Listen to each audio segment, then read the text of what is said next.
For today's video, mga kaprobinsyanang Bisaya. So, na ako diri karon sa Buntod. So, ang tahimik dito, guys.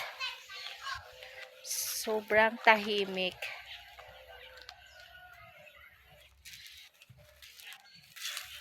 Nandito ako ngayon sa lugar ng kapatid ko. So, ayan po. Madamo. Marami pong damo. So, naplano po ako ngayon, guys, na kukuha ng mga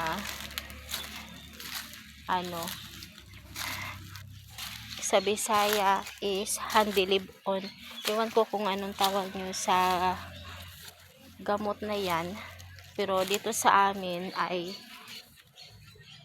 handilibon po ang tawag. Oh!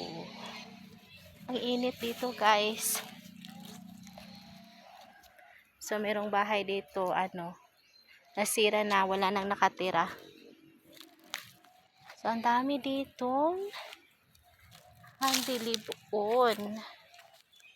So, ito po ang sinasabi ko po na gamot na kukunin ko. Ito.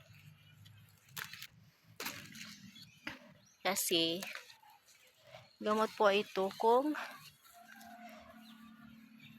sa Bisaya is kung gisipon, kung may ubo.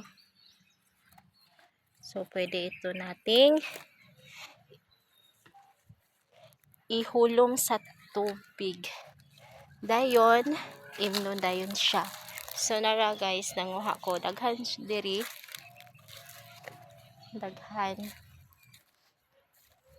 Daghan kaayong saging diri, guys. Oh.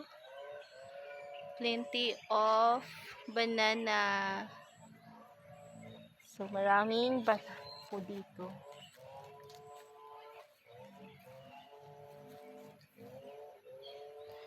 Ako, may aso. Tingnan nyo, guys, may aso. Nakakatakot. Ako lang po yung mag-isa dito ngayon. Wow.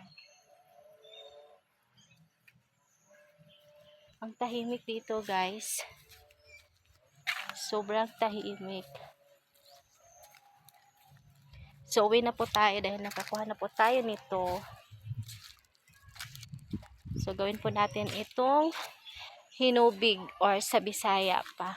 Hinubig. So, ito. Nasira na yung bahay. Uuwi na po tayo, guys.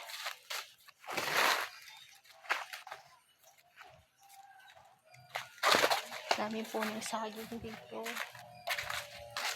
Ito.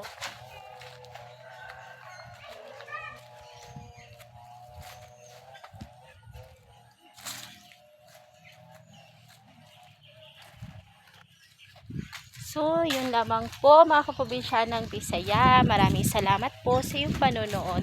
Thank you for watching. Bye-bye!